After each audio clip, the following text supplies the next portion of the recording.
So in next part of our regulatory affairs department discussion. So in this discussion we discuss about the various regulatory bodies.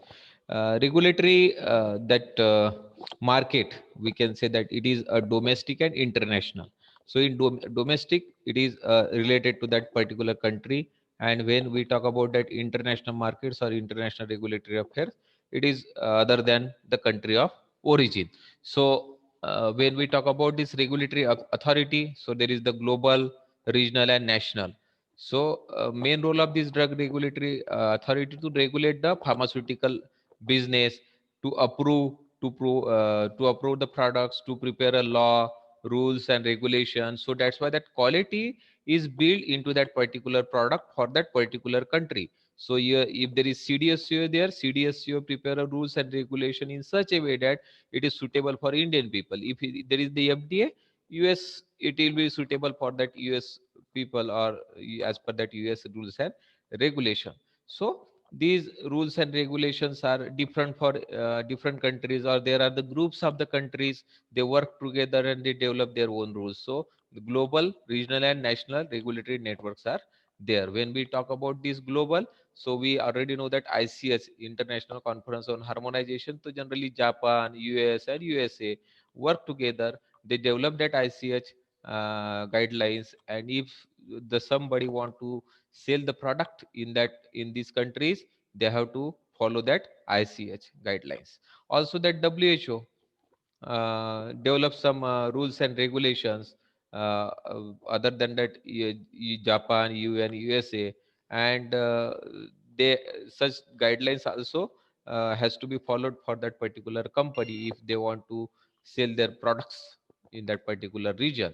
When we talk about that regional network, so to facilitate the trade within the specified regions, say the group of countries are there, they come together, they sign some trades, and in according to that they develop some rules and regulation for such types of pharmaceutical markets. So that various regional bodies are the ASEAN, that is the Association of Southeast Asian Nations, then SADC, South African Development Community, then APEC, Asia Public Economic Corporation, then GCC, Gulf Cooperative Countries, then PANDRH, Pan American Network on Drug Regulatory Harmonization, EU, European Union. These are some regional authorities.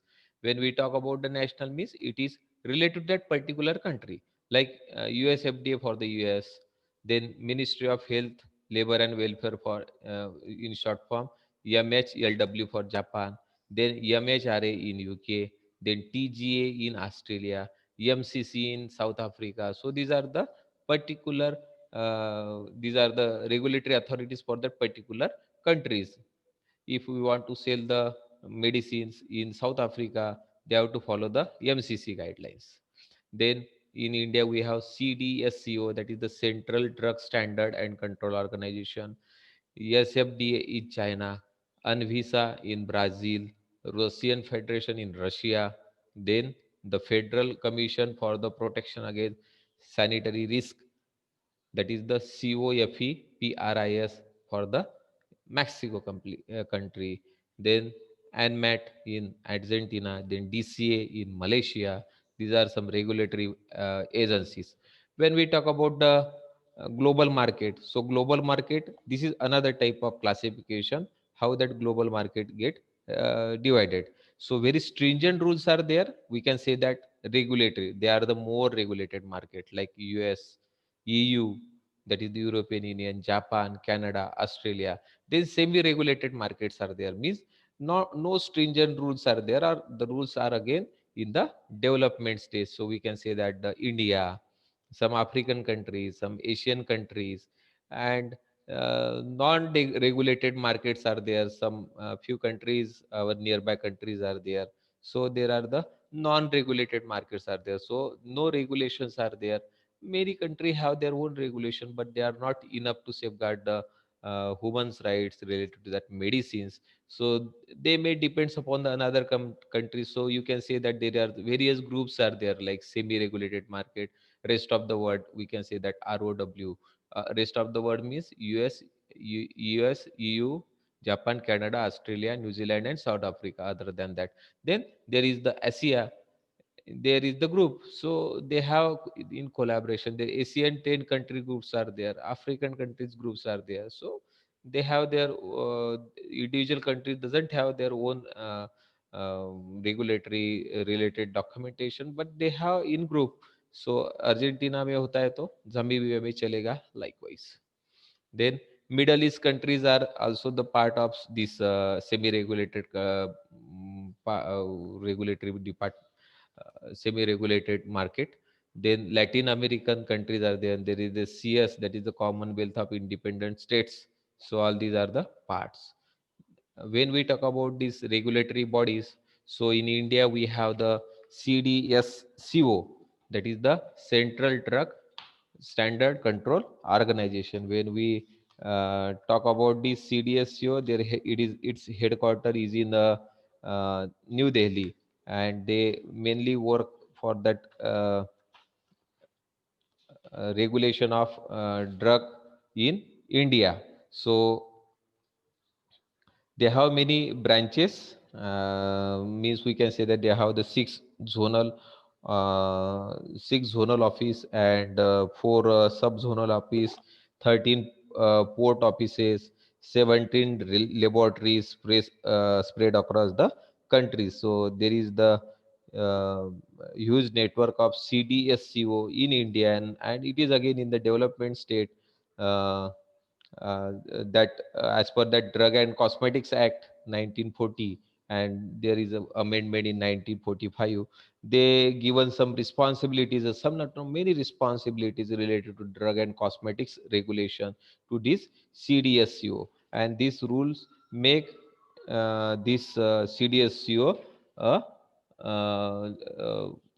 main leader in regulating the drug and cosmetics in India. And when we talk about this CDSCO, this CDSCO brought transparency, accountability, uniformity in services provided by them related to the drug and cosmetics. In India, we also have Drug Controller General of India, that is the DGCI is there. So it is when we talk about the DGCI, it is the Department of CDSCO under the Ministry of Health and Family Welfare, Government of India, and it is responsible for giving approval and licensing for some specific categories of drug such as blood and blood related products, IV fluids, vaccines, sera in India. So this is the main role of DGCI. So they give licensing, means they provide some rules, standards for manufacturing, sale, or sometimes for the import, also for the distribution of such types of category of drug in India. And this DGCI heads the Indian drug regulatory body, that is the CDSCO. DGCI is the head for that CDCO. The CDSCO, we already know that their main function is to ensure the quality medicines for Indian people. So DGCI lays down the standard and quality of manufacturing, selling, import, distribution of drug in India. Then, in case of any dispute, related to this quality of the drug, they bring it to the uniformity in the enforcement of Drug and Cosmetics Act. So they work over according to that Drug and Cosmetics Act. There are laboratories that there. They send samples to that laboratory, and they get reports from that laboratory, and accordingly they give their decisions. When we talk about the United States, there is the Food and Drug Administration, that is the US FDA. It is called as the federal agency, and it is a exclusive department in the US. So they work exclusively. They there is no government control. We can say that it is a separate authority is there. So FDA is responsible for protecting and promoting the public health through the control and supervision of food safety, tobacco products, dietary supplements, prescription and OTC pharmaceutical drugs, vaccines, biopharmaceutical, blood transfusion, medical devices, electromagnetic radiations. So many huge lists are there, like veterinary products. There comes under this FDA, and FDA, that is the US Congress empowered this federal FDNC Act, and it gives power to FDA, and uh, this FDA is led by the commissioner is there for that FND appointed by the US president with the advice and consent to the of the Senate. The commissioner is the head for this FDA. Then this commissioner reports to the Secretary of Health and Human Services. Then this FDA is the have its headquarter in uncooperated White Oak, Maryland. It also has 223 field officers and 13 laboratories located throughout the 15 states. These also that FDA have their office in China, India, Costa Rica, Chile, Belgium, and UK. So there is huge network of FDA. FDA have their offices outside the US also, because many countries sell their medicines, like India, huge market. India sells around 90% of their medicines, export around 90% of medicine, and out of that, around 31% medicines only exported to the US.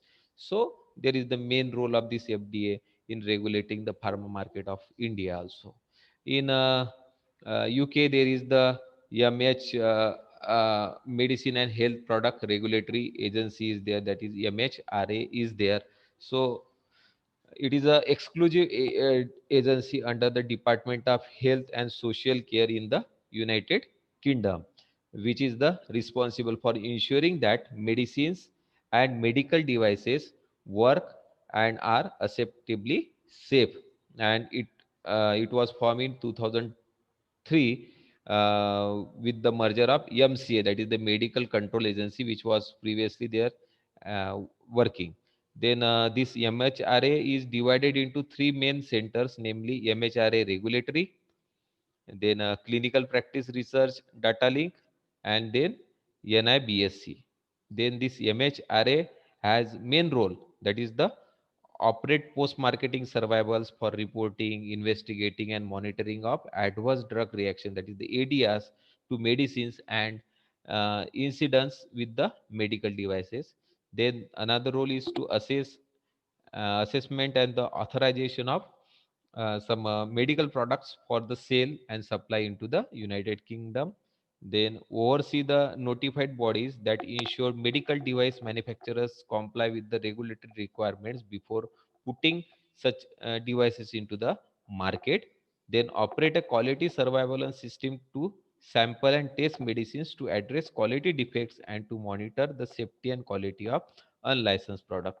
They to investigate internet sales, some which sales are through the online sales are there, and potential counterfeiting of medicines, and prosecute where necessary. Then their main role is to regulate the clinical trials, to monitor the compliance, to promote the safe and use of medicines and devices, and to manage all these that regulatory related or standards as per the BP, that is the British Pharmacopoeia. And this MHRA is funded by Department of Health and Social Care for the regulation of medical devices. So likewise, there is TGA is there in Australia, which regulates the medicine and related substances for the human being, and it is a part of Department of Health, Government of Australia. And we already discussed import, supply, manufacture, export, advertisement related to the medicines are under the governance of this TGA. Medical devices are also there, diagnostic tests, all related to the vaccines, biologicals are under this, are handled by this TGA. So TGA ensures efficacy or the performance standard of product which are sale in that Australia, which are they are acceptable. It monitors the ongoing risk and benefit of therapeutic good once they are authorized for use, and it is able to take action if the benefits are not realized or additional risks are found.